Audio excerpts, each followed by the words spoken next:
First fight goes his way, and he spotted the last man as well. Now wrapping back into CT, and SicK gets it done, 16-4. After the game, we went outside and talked, and I just told them, look, each of you I do love individually, but this won't stand.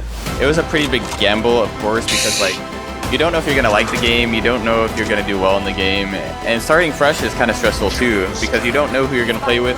If you have a couple of bad matches, people might think, oh, you're so bad at this new game, like, you shouldn't be playing this, like, go back to CS. Magnum's in the smoke here, Oh my god! Magnum's got no HP, not like this! Sentinels, they're gonna get the defuse, they've done it! Sentinels are the Masters 2 Reykjavik champions, and they do it flawlessly. They didn't drop a single map. They are the first global champions in Valorant history.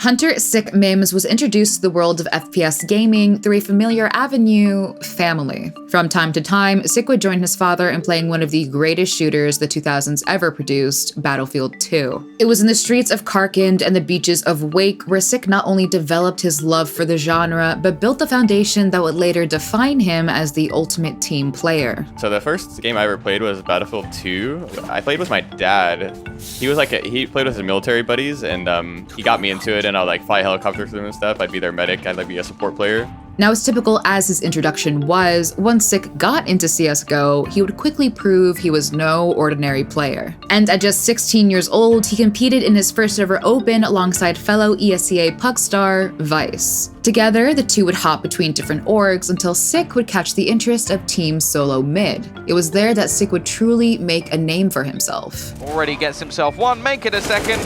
They're not going to expect the third player to come in from behind. And actually, SicK has got 2 headshots. Now it's down to the 5 HP brothers. Both of them low on HP, trying to fight this one back. And SicK's going to do it all. Still an opportunity to do something if he can get a bomb down. That'd be fantastic. That's fun his first kill, which he does. Takes out Carrigan. But there are only CTs do know exactly where he is. There a lot of work to do, but that's a great start. One-on-one now against Apex. I'm just gonna go down. This is actually well pulled back by SicK. They've got the great chance here. AK's got the advantage well in terms of firepower and that there's no kit. So this is actually TSM's to steal, and SicK is gonna do exactly that. Takes down Xipix. And for a period, SicK was the epitome of NA's future in CS. He still had a ways to go in developing his mind for the game, but his entry fragging ability and aim were a sight to behold. And there are 3 people, almost 4, making their way. SicK has to put in great work here. So far, so good. 2 down. Automatic, though, is going to get traded by a nade from Flusher. SicK is tapping everyone.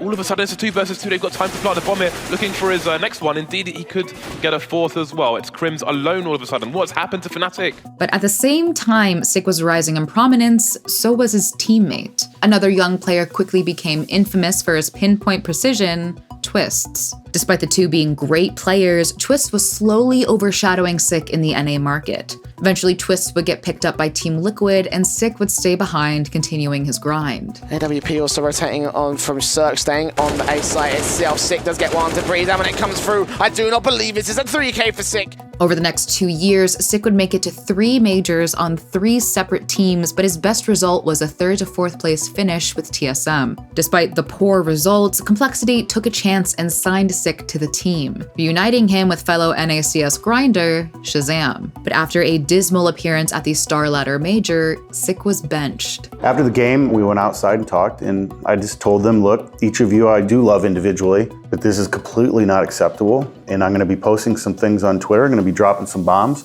and I just wanted to tell you face to face that this is not about you personally, but this won't stand. And the ushering in of the online era only made things worse for SicK. He stood in for a few different teams, but found little success. But in the spring of 2020, a new opportunity came calling, a chance for him to start over and put his skill to the test in a new game. However, the decision would not be made lightly. Leaving CSGO for Valorant, it was a pretty big gamble, of course, because like you don't know if you're gonna like the game, you don't know if you're gonna do well in the game, and starting fresh is kind of stressful too, because you don't know who you're gonna play with. If you have a couple of bad matches, people might think, oh, you're so bad at this new game, like you shouldn't be playing this, like go back to CS. SicK didn't just want to compete in Valorant, he wanted to dominate. Unfortunately for him, his longtime CS teammate Shazam felt the same way.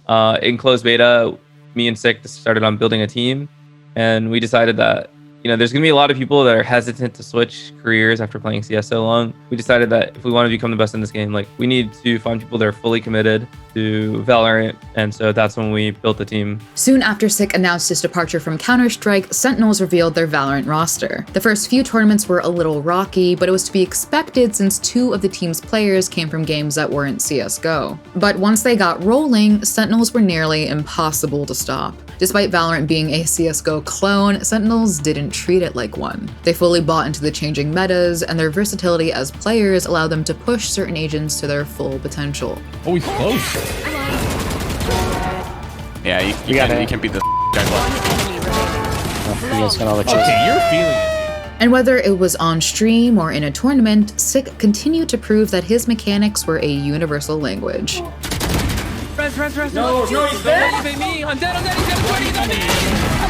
Oh my god! Do this one. What the f? Spike down, B. What the is happening, dude? You got 2 with that? What is going on, dude? Whoa. How does this guy just ace? Mitch is going to be creeping around the corner cold with this op, and the connection's not there, and SicK clutches it after the plant. Oh, you let him know. Sentinels went on to win a ton of big events that year, including the Pop Flash and the JBL Cup. And once TenZ came in to replace Sinatra, Sentinels truly took over the NA Valorant scene. Not gonna spot him out just yet. SicK does do that, chipped away to half HP. Around the corner, and Zeta needs to hang on. A 1v1 Zom's full HP, 52 health for the Sova. As he looks to re-swing, that's gonna do it! Zoms will sit him down! SicK, Dapper, Zom, Shazam, and TenZ. Sentinels, pack your bags, you're headed to Iceland. With the boys firing on all cylinders, Sentinels looked unstoppable in Iceland and will go on to make history for not just Valorant, but all of NA esports. Oh my god, he gets flashed! The team flash! The team flash! Magnum's in the smoke here, TenZ. Oh my god! Magnum's got no HP, not like this! Sentinels! They're gonna get the defuse! They've done it! Sentinels are the Masters to Reykjavik champions! And they do it flawlessly! They didn't drop a single map! They are the first global champions in Valorant history! Things were finally working out for NA. For the first time in a long time, fans had something to cheer about. The region was finally better than the rest of the world, and it was thanks to a bunch of so-called washed-up misfits. And perhaps, maybe the most underrated piece of that puzzle was SicK. You see, back in CS, SicK was a pretty aggressive rifler, but by the time they won in Iceland, SicK changed a lot as a player. Now, SicK can basically do it all. Time and time again, his team has called on him to adapt, and SicK does it without hesitation. SicK is not the type of player to do a half-assed job. Yeah. Every role that he plays to the highest possible level. He is better on his 3rd, 4th, 5th agent than some people are when that's their primary. That's incredible. Yeah. When the team first started, SicK was playing a lot of Sage, supporting his team the same way he helped his father a decade prior. Later, he would take on duelist characters like Phoenix and Raze, proving once again that his aim and entry fragging chops were still top tier. Now, Flash goes in, SicK makes the push, he finds one, oh! The man's living up to his name! As time went on, SicK would even add more agents to his pool. Breach, then Skye, then Sova, and now KO. Hell, SicK would even play Astra if it was needed. Most pros juggle about 3 agents, but SicK has played 8 different agents competitively across every unique role in the game. Even people outside Valorant noticed his evolution as a pro. Nowadays when I watch him, obviously over time he's evolved. He learns.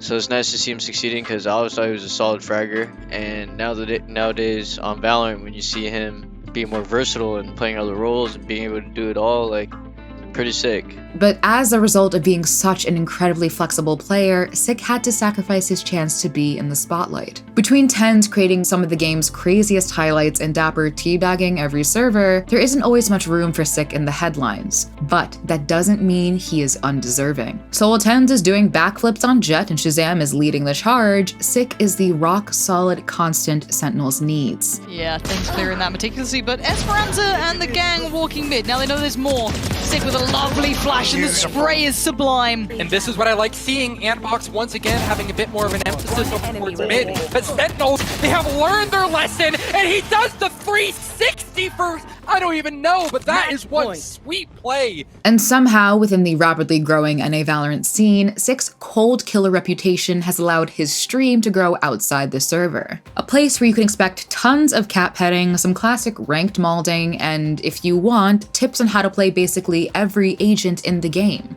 Just be prepared for SicK's notorious dry wit and sarcasm. Reload is R. I don't know how many. Oh, I learned now.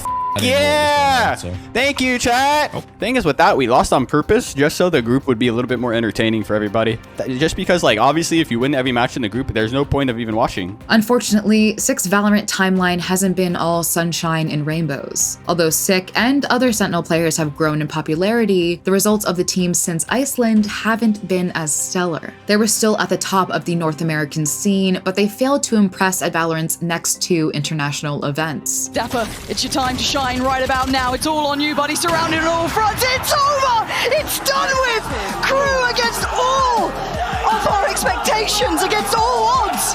Send Sentinels home! And at the start of the 2022 season, things went from bad to worse for Sentinels as they were knocked out of the VCT NA Challengers playoffs, losing their reign as the kings of North America. Enough to work with though, and now only 2 players left alive for Sentinels. This could be it. This could be the finale. Dapper left alone. And it cannot be done. It's version 1 who are going to be knocking out the former Reykjavik champions. Who's to say what Sentinel's future looks like? By all margins, Valorant is still a very new esport and metas are constantly changing. What we do know is that the talent is still there. And in the case of SicK, he's still performing well, flexing agents, and helping out his team in any way he can. And here comes the flank. The door gets open. Nobody's turning around, so he gets the kill there onto Neptune, but at least the Toxic Screen, the Viper Pit, is now down on the attack, but it's still going to be a 1 versus 1 with SicK getting that kill in the end. But how about it? Gangsta's actually able to not just take him down, but actually finds the 3rd in the round, leading it to a 1v1. Ziff does collect a rifle. So an even battle, largely speaking, but SicK holds it tight. Boys towards the behind, but they're working together. Now SicK's on his own. It's a 1 versus 1. He just gets the second one right there for the Red Bull clutch. When we take a step back and reflect on SicK's career so far, it's hard not to notice something. More than other players with similar backgrounds and stories, SicK's experiences have had such a clear effect on who he is now. He ground it out in NA, got invaluable knowledge from veterans, even played alongside foreign talent. And regardless of Sentinel's future, SicK has proven to be one of NA's greatest players in this young game. And just a fraction of what he's accomplished so far has made his move to Valorant the best decision of his career. Thanks for watching.